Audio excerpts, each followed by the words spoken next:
We are live, coming to you from the Cryptoshack Hub. Well, one of us is here in the hub, and we got LTS in some hotel room. Who knows where? Where you at, Just LTS? just a Holiday Inn suite in Carson City, but I'm actually Lovely. across from one of the nicer golf courses out here. Was trying to get around in. The wind just picked up on us, and so who knows what we're gonna do now? Watch the Dodgers game, maybe. Is that a honey I see back there? And There's no one here. There's no one here right now. where are you hiding all them honeys? Oh man, I got a pretty big bathroom. Right on, man. Well, what a week it's been. I got my annual family vacation I'm getting ready to go on. Looking forward to that. But I guess this past week, man, we got to meet in person finally. Yeah, we played what 32 holes of golf or something like that. Uh, You 18 more than I've played in a long time. So hosted us down there at Marin Country Club. Beautiful, beautiful course you got down there. shit, we were out there till the So we got kicked off. yeah, the cart guys came out and booted us out, huh? They were waiting Yeah. for one of their carts back. Yeah, me and C Rule stole the cart, didn't return it. Teed off at 12:15, returned the cart At at 8:15? 8:15. Yep, that sounds So, about right. Man, that was an intense battle we had going too with I mean the whole day was incredible. It was like the most fun I've had on the golf course in since I can remember. And just great company and some incredible golf we were witnessing. You stepped it up, man. You pound that ball off the tee like tour length. yeah, we're we the driver was working for a while, and then as the drinks set in, kind of lost a little bit of the control.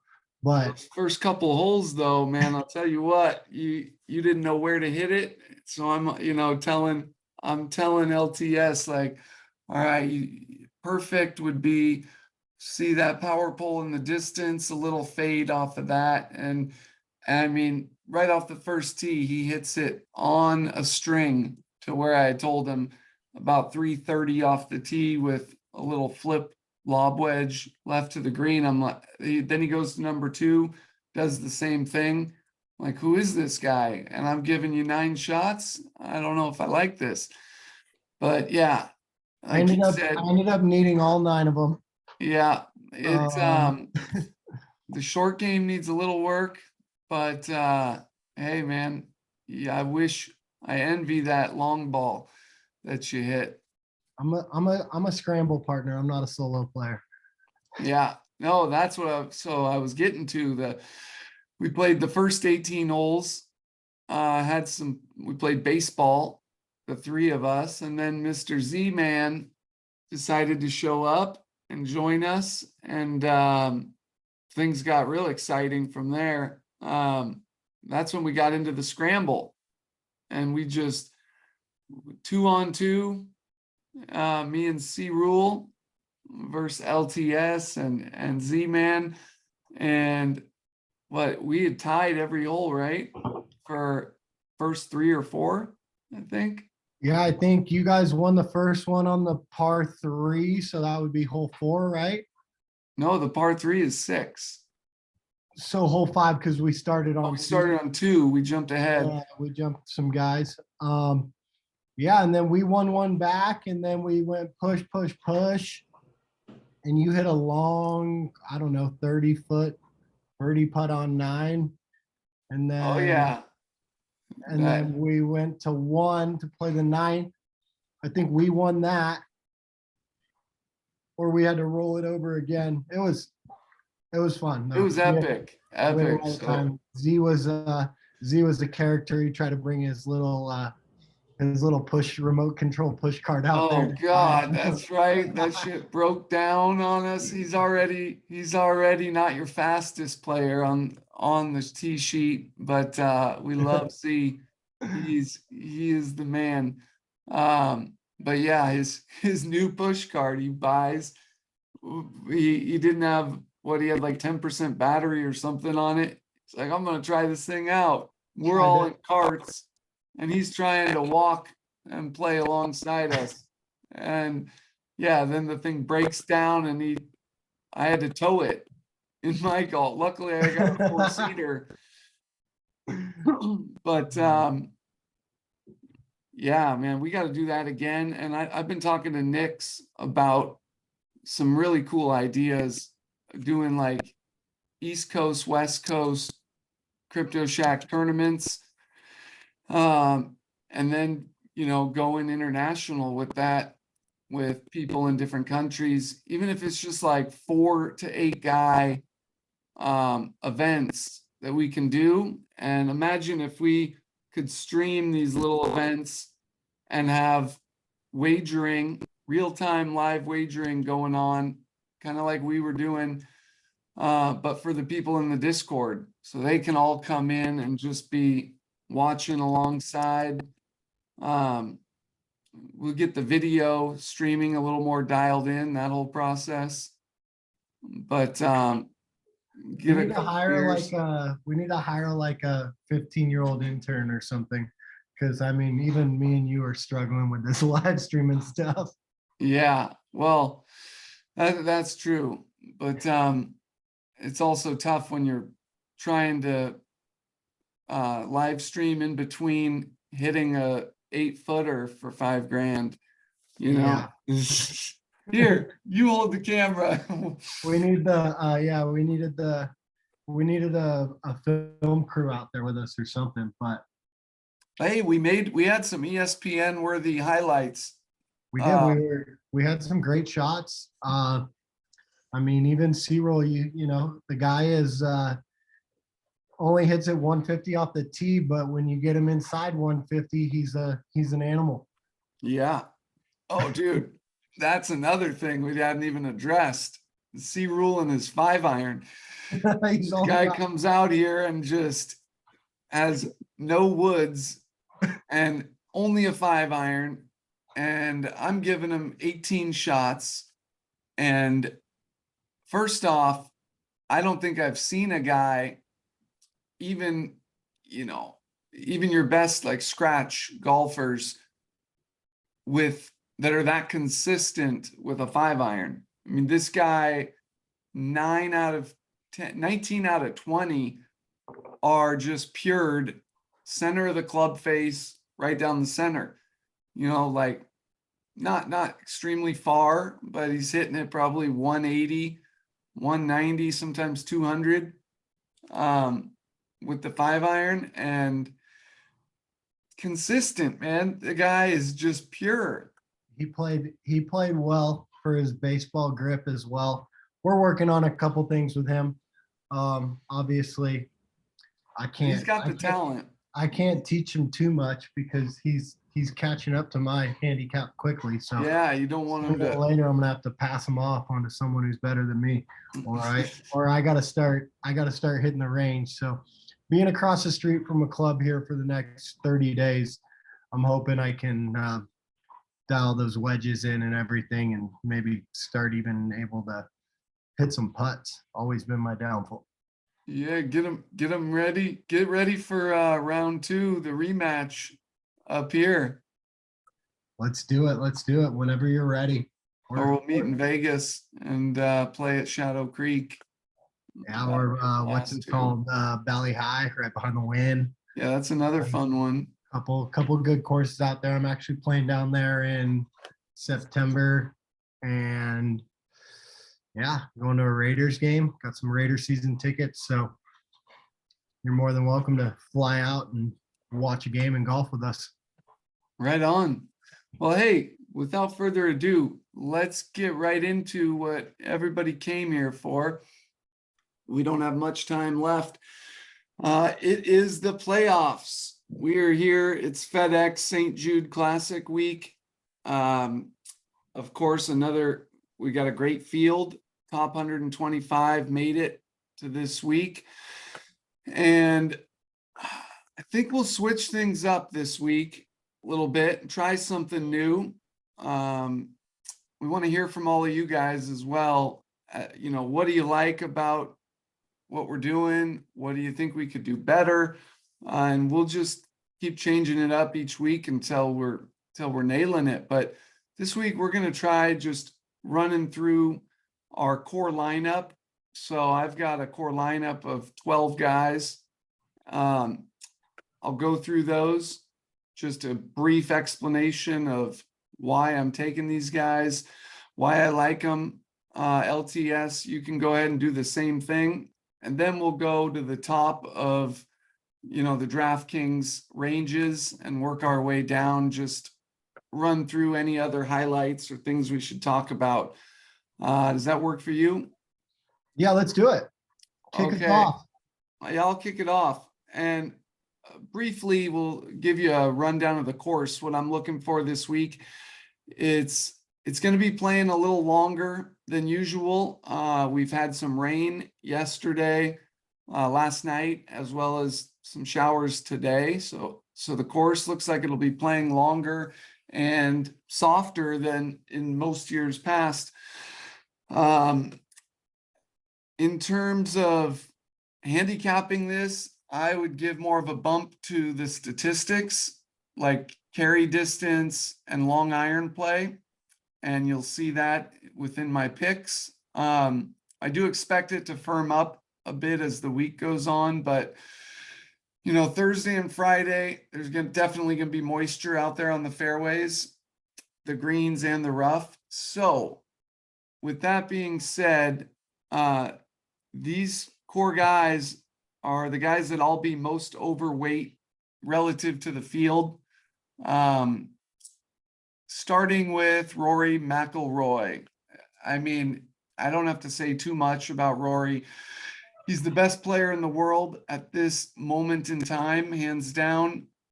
His stretch of the last 8 have been better than anybody, period, in the last 2 years.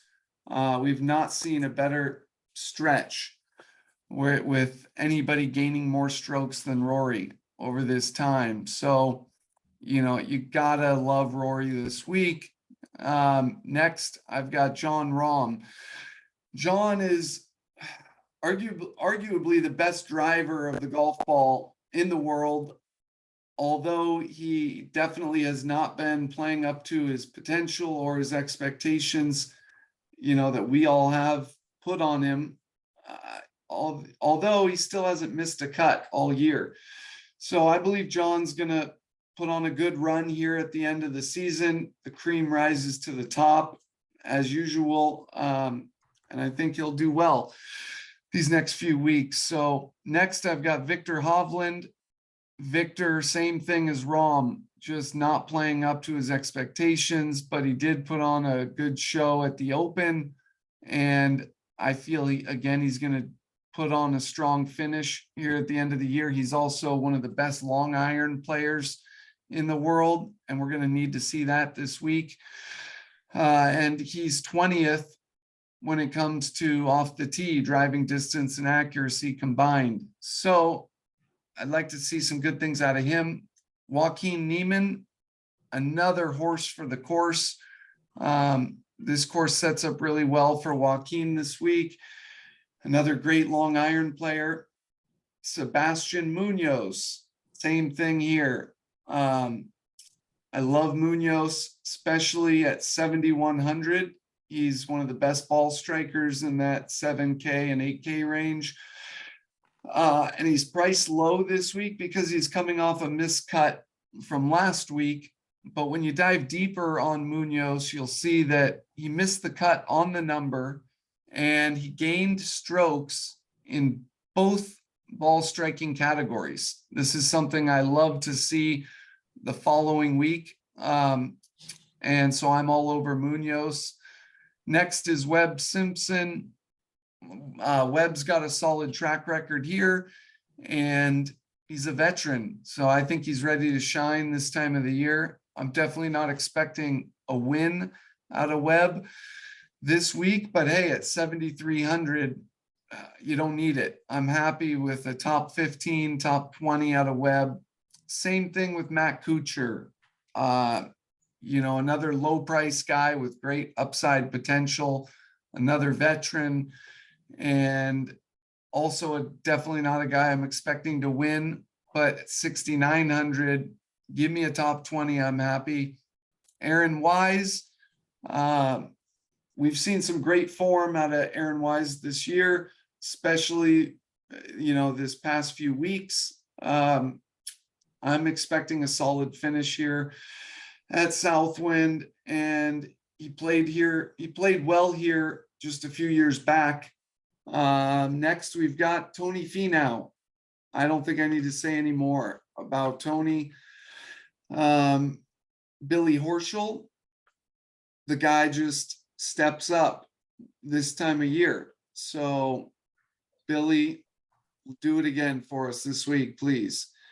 Sung J M, a guy who I haven't played in a very long time, but we're starting to see numbers creep up on Mr. M, and he's proven he can get the job done time and time again. So, I feel a bit like Finau. He's stepped away for a while, but I think he's back. So look for some good things out of Sung Jae this week.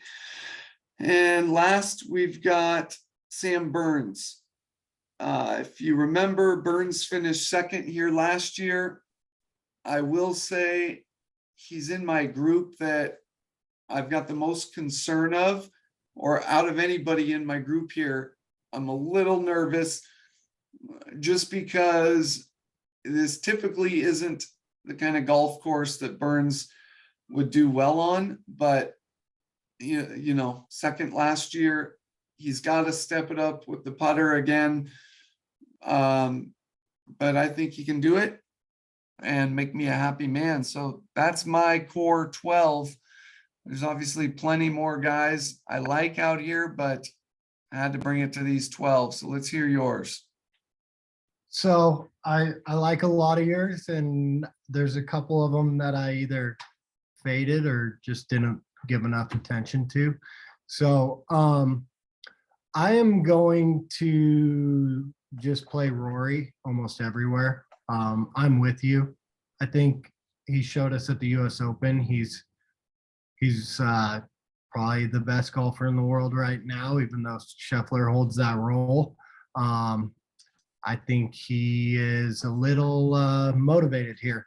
And a lot of the guys I'm going to pick based off of how they played more in major type events than anywhere else. And I'm giving a lot of my weight to driving distance, but driving accuracy as well. Because if you don't hit the fairways here, you can be in a little bit of trouble. So Rory's going to be first. I'm going to play Scotty as well.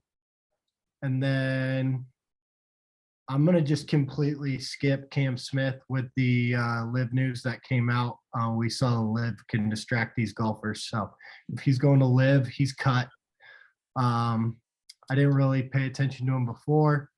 And then I got JT, got a lot of JT. So everything I've said so far, I don't think you guys need me to talk about him. And then Zalatoris as well. I mean, he just rises up to the occasion on tough golf courses. This thing's going to play tougher. And then my next guy is going to be Colin Morikawa. You're not nervous at all about Willie Z? I know he's one of our favorites. You know what? But Willie Z and Patrick Cantlay, you'll probably hear me say their names every week. I just like both of them. They're my two favorite golfers, probably, arguably. So he just hasn't shown us anything lately. But I mean, so like you look at the Rocket Mortgage, she got 20th, right? And he was right on the cut line, and he found something on Saturday and Sunday. And then same thing last weekend. right on the cut line, and actually didn't even find his groove until Sunday, really. I mean, that's not true. What did he do? I thought he was right on the cut line. I may be misspeaking here. What, you're talking about who? Who now? Willie Willie? Z. Willie Z. So he played well last week. I got a 71, 66, 66, then 68. Maybe I didn't pay attention because we were golfing. What? We were, yeah, no, he finished 21st at Wyndham. But I mean, I feel Yeah. like that with that field, I was expecting, I'd like to see like a top 3, top 5 out of him there. Same I'm with looking Rocket. at the US Open and the PGA Championship. Tied two. Yep. I just think he does better the tougher the golf course is. So if it's playing tough this week, I like Willie Z. Okay. I like it. All right. More, Sorry for interrupting you there. I'll let you're you good. go. You're good. I'm never gonna fade him ever. Who's that? I said I'm never gonna fade Willie Z. So Okay. Don't say I'm never. I'm Never say biased. never. Colin Moore, yeah, I mean, if he was 11,000, I may fade him. Morikawa at 8,700. I feel like, last year we were talking about him being the best ball striker on tour, and we're getting him for 8,700 here. Lowest he's been. I love it. Yep. Yep. So, and you saw he got fifth at the U.S. Open, and I told you I'm waiting this tournament how the U.S. Open played. I like the guys that played well in the U.S. Open. I like the guys who played well in majors, and fifth at the Masters. So he's kind of missed Yeah, the he's cut. proven. He's proven he can get the job done for sure. Missed the cut at the Open. I just think he's just a huge deal. Hideki, which withdrew or is out that for screwed some me. reason. So he was one of my main guys, but if you guys have him in there, he is officially out. Russell Henley. I don't know if you saw him last week, but he's on a little bit of a roll. Tied 10, tied fifth, last 2 tournaments. Did not play well in the Open, but is playing well recently. And he's cheap. And then I skipped over Max Homa somehow, I think. Yeah, well, Homa's got the worst record of anybody, not just in the field this week, but of anybody, period, that has played 20 rounds or more On this golf course. on this golf course. Yeah, he is the worst. Yep. So he's just does not play well here. So yeah, I love Max otherwise, but That's fine. Do we want to go down to a guy that loves this golf course then, and Ches Reavie? yes. And then I'm gonna put him in Chez is there. on a heater too. Yeah, Ches is on a heater. What do you win the Barracuda Cup like 3 or 4 weeks ago? Playing well. And then another guy, also low down here. You got to go to 6,500. I've been saying his name for a couple weeks. He hasn't been anything special, but he's been consistent and played well at the US Open. Mr. Patrick Rogers for $6,500. He's coming off a tied 44, tied 36. And I think he's just way too low. I mean, we were paying up for him the past couple weeks. You're seeing him at 6,500, and he was tied 31 in the U.S. Open. I think he's just incredible value. So All right. those will be my guys. So I'm kind of all over the place as far as I'm going from the highest to about the lowest. I'm gonna go is that 6,500 range. Well, yeah, you could see mine. I have a lot of room to spare with salary cap. There's a lot of guys I left out that not because I don't think they'll do really well, but I just wanted to throw out guys all over the board that I think will perform well this week. But of course, guys like JT I expect to see him in the top 5 out there this week, if not win the thing. Guys like Scheffler, expect to see play well. Schauffele, Cam Young is another one that he doesn't have history out here, but Are we talking about, wait, Kim Young? That's not Tom Kim. no, From last week. Cameron Young, guy Oh, has been just on fire. Came out of nowhere, really. You know, in the majors, we had second place at the Open, another second at the Rocket Mortgage, you know, a week ago, 2 weeks ago. He had a third at the PGA, a second at the Wells Fargo, a third at the RBC. You know, so we're talking 5 top threes in the last few months. I think another good point is like, just because we gave all those guys out, that doesn't mean you're just playing those guys. That means you're building lineups around it. Like I tweeted a bunch of people out last week. I think I had, out of the 8 guys, 2 of them missed the cut.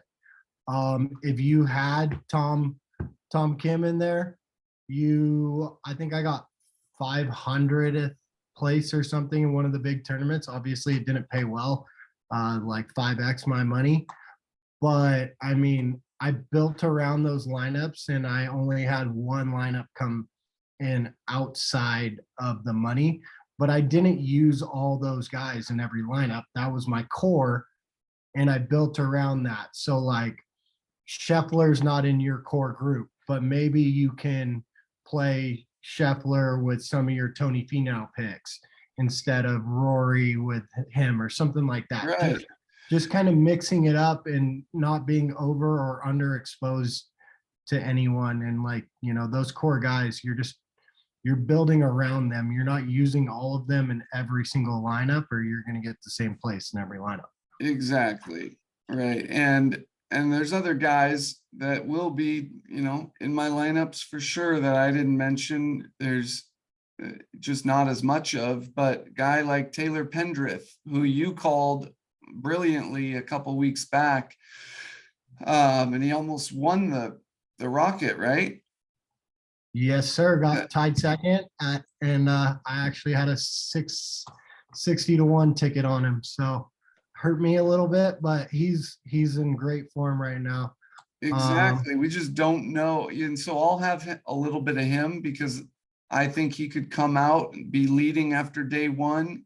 He could easily have a top 3, top 5 this week. I like that round one leader ticket on Mr. Pendrith. Yeah, I like that.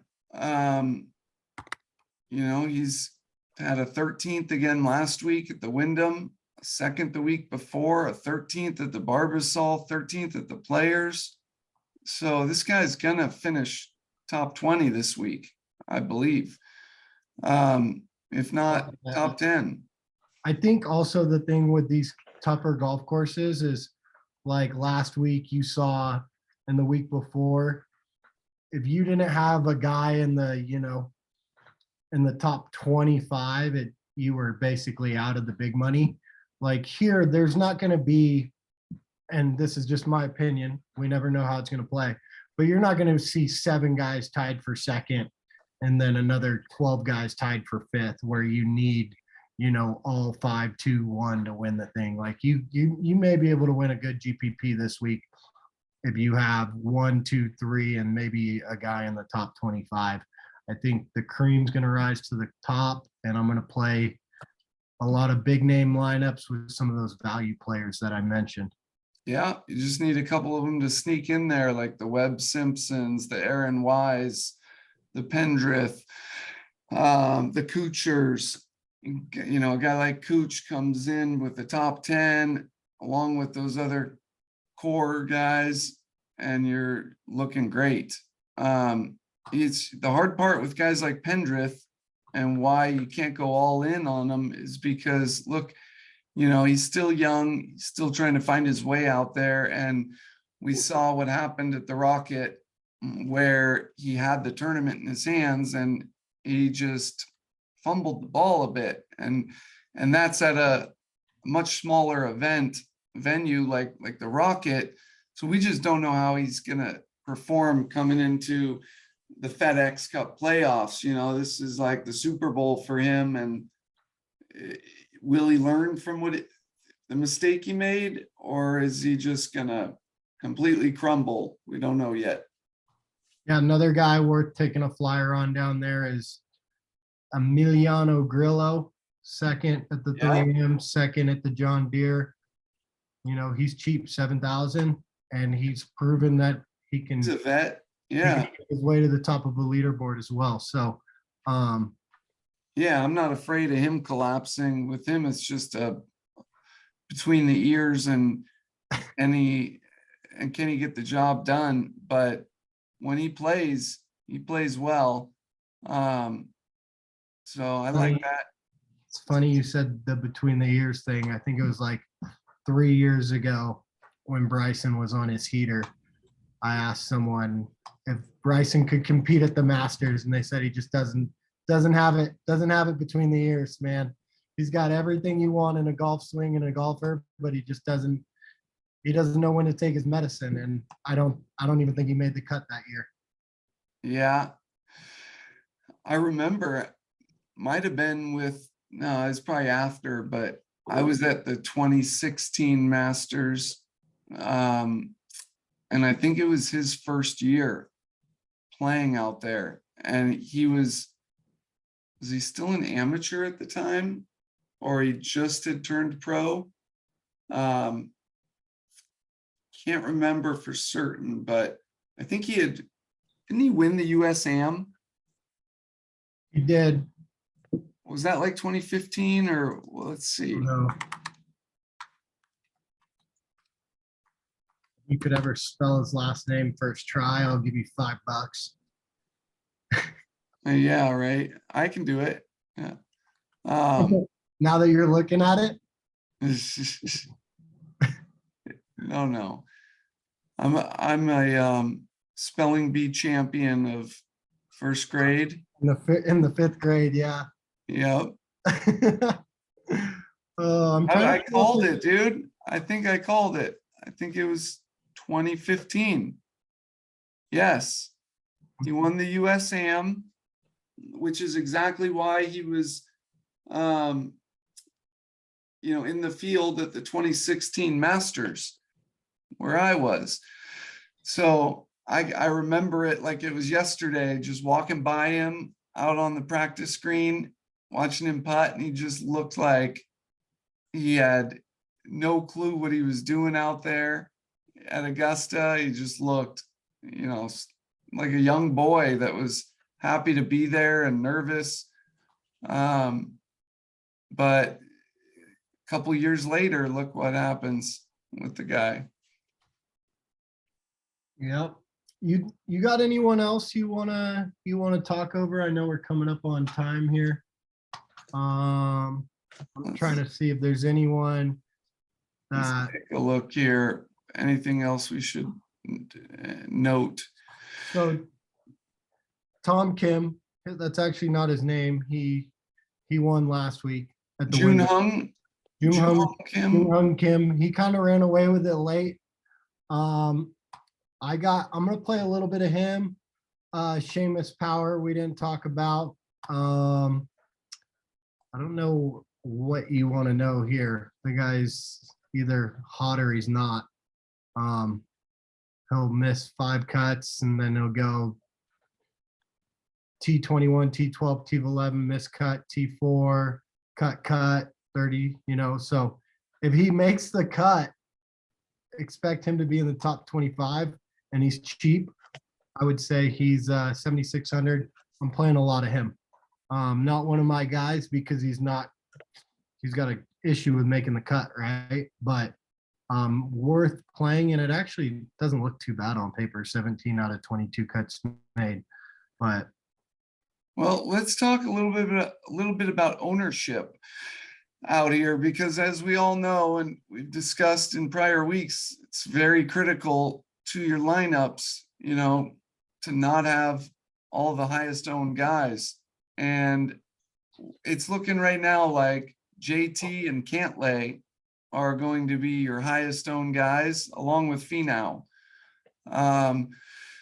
Sam Burns as well is up there, which it's a tough one. He was in my core, and he finished second out here last year, but he just doesn't have a solid track record. This course doesn't fit him that well. But yeah, so that kind of high ownership, you might be good fading Burns. Jordan Spieth is the lowest owned guy anywhere in the top 10, 20. He's at 9,100, projected ownership of 9%. All these other guys around him are at 14, 15, up to 20% ownership. So if you like Spieth, that could be a good play for you. I would have no problem building a lineup around Spieth, especially because where he's priced. Like you could go Spieth, Morikawa, Lowry, Henley, and then you still got a bunch of money to spend. And those are all guys like that we talked about. So I think Morikawa, Lowry, and Spieth, building a lineup around there with Henley in it, you still got 8,000 left for both golfers, which is, I haven't built a lineup like this yet, but you could even, let's see who else we could throw in there. Well, look, also, Neiman's right there that you like. I'll tell you another guy, Alex Noren. He has one of the best records at the FedEx Cup over the last 20 rounds.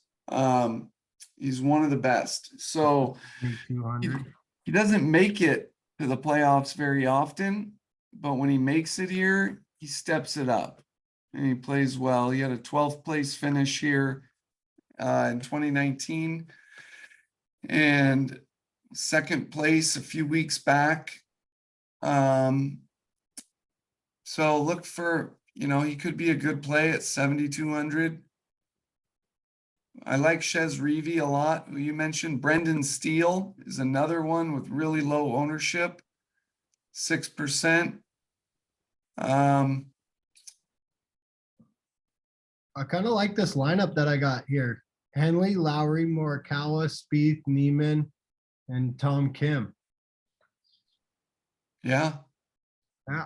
I don't know if that's going to win you a GPP, but maybe a single entry or a double up or something. I think those are all guys that have top 10 potential in them. Right. I think you got a lot of win equity with Spieth, Lowry, and Morikawa too, even though they haven't been playing as hot as some of the other guys, but they're priced just like that. So I like that lineup. Another guy I'm noticing right now is Cam Davis.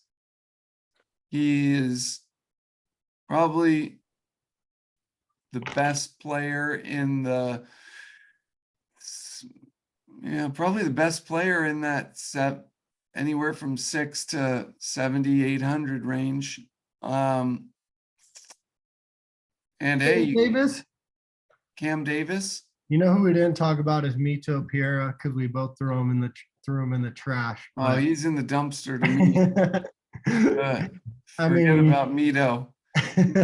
You like him? No, I don't like him, but I'm just going over guys that I think he's actually overpriced for the last 4 or 5 tournaments he's played in. But if you look at the 4 or 5 before that, he's a steal. Right. He's just lost something the last couple months. Maybe again his mind. Yeah. Which would be understandable to be I'd be replaying that tee shot at the PGA all day long every day if I was him right now. I think the best golfer in that range is Justin Rose, but that's another one of my guys. Maybe he's just been kind of struggling lately, but I think for a guy at 7,200, if you look in the 7,200 range and you say who can win this tournament, I'm gonna go with J Rose over anybody else below 8,000 to Yeah, 6,600. I I think mean, for sure, he's an A player, an all-star and a veteran. So he's got I the like most that. main equity down there. But dude, Aaron Rye, he's another guy that I'm gonna have a little bit of in some different sprinkled throughout. He's had some solid finishes the last few years at the FedEx. 26th last year, a 12th in 2019, and the guy has 0.4 projected ownership. Not even a 0.5%. So if somebody like him throws in a top 5 for you, you'd be looking great. Same thing with a Tom Hoagie at 2%. He's been stepping it up lately. Who's the other guy? Oh, dude, we never talked about Terrell Hatton. He's Oh, I can't believe he didn't make one of my top. I think I got more Hatton than I led you on to be. Yeah, I mean, he's just boring. To me, he just kind of blends in to the pack and doesn't, I don't get excited talking about him or looking at him, but he's one of those guys that's just ho hum his way along to like an 8th place finish last week, 11th at the Open. So, and he's one of the best players on the Euro Tour. Yeah. Well, that's it, guys. I mean, I think that's all we got for you this week. I mean, we talked about every single golfer, maybe. There's a couple down low. Where is he? Malnati's down there at 6,200. Fratelli, a couple of these guys who've been playing well over the last couple of weeks. Kitayama. If you do have to go, Lee Hodges, baby. if you do have to go down there, Lee Hodges, Bo Hostler, great putter. My boy Rickie Fowler. Oh boy. Oh man, Let's I not think get started. you're finally off him, right? Don't get me started on Rickie, man. That guy. If I saw him in a dark alley. Oh boy. He needs to go to live. You get paid to miss cuts over there. Yeah, Rickie and I used to be boys. With that being said, Rickie, I do like you. You just need to learn how to play golf again. Just like I know, man. We used to be tight back in the day. 2009, 2010 is when I met him. Quick funny story for you. I was caddying for my good buddy Adam Bland, who he's playing overseas right now, but he's had some solid finishes. I was caddying for him during Rickie's debut on the Nationwide Tour. And this was down was it in Murrieta? That's Rickie Fowler's neighborhood. That's where he used to ride his dirt bike. Exactly, man. So everybody on day one, like pretty much the whole gallery was wearing these Rickie is my homeboy t-shirts. And and he had just announced his deal with Puma. So this was literally like he had just finished at OK State and signed his deals. Nobody really knew who he was yet, except for that hardcore golf audience and the college people who follow college golf. Well, and the Supercross guys, the moto riders knew him. He was right. He was up and coming, supposed to be something special, but I think he broke his wrist or ankle, or he broke something too many times where he just said, "Fuck it, I can play golf better than I can ride a dirt bike." And I don't. Yeah, exactly. And that's his entrance to the PGA Tour was actually dirt bike riding injuries. So, but check this out, dude. So day one, Thursday, the whole gallery's got their Rickie's My Homeboy shirts. I'm caddying for Blandy, and I go that afternoon, and I was like, I'm just gonna play a prank on Rickie, and I get this shirt with me and Adam on the front, and it says Blandy is my homeboy. And I show up on the tee for the next morning. I had it made that afternoon at like some local t-shirt shop there, and he just loved that shit. Rickie thought it was the funniest thing. So we became boys after that day, exchanged numbers, met up in Vegas once, and for the next couple of years, like we'd text, a couple times a week, whatever. We were starting to date. You know how it goes there in the beginning. Anyhow, man, then he just hit superstardom like a couple years later, and he forgot all about me. He just left me behind, man. He got too big. I asked him for Masters tickets, 1 year, and never heard from him again. That was it. Oh man. Well, So that's my Rickie story. Rickie, if you listen to this, we want fucking Masters tickets if you ever make it back there. Yeah, you can redeem yourself, Rickie. Gonna give you one last chance here, but that'll be it. So I think you got some solid options for this week, and enjoy the first week of the FedEx Cup playoffs. We'll see you next week. I'll be in Hawaii, in Maui. Let's see if I can make it next week. We'll talk behind the scenes and see if we can find some time to cut an episode out. Maybe I'll come to you live from the beach. Yeah, if we can do it. If not, we'll always give you a little preview on Twitter or something like that if we don't get to you live. You got it. And we'll work on some tournaments for the Shack, and we'll see you all soon. Peace out, fam. Peace.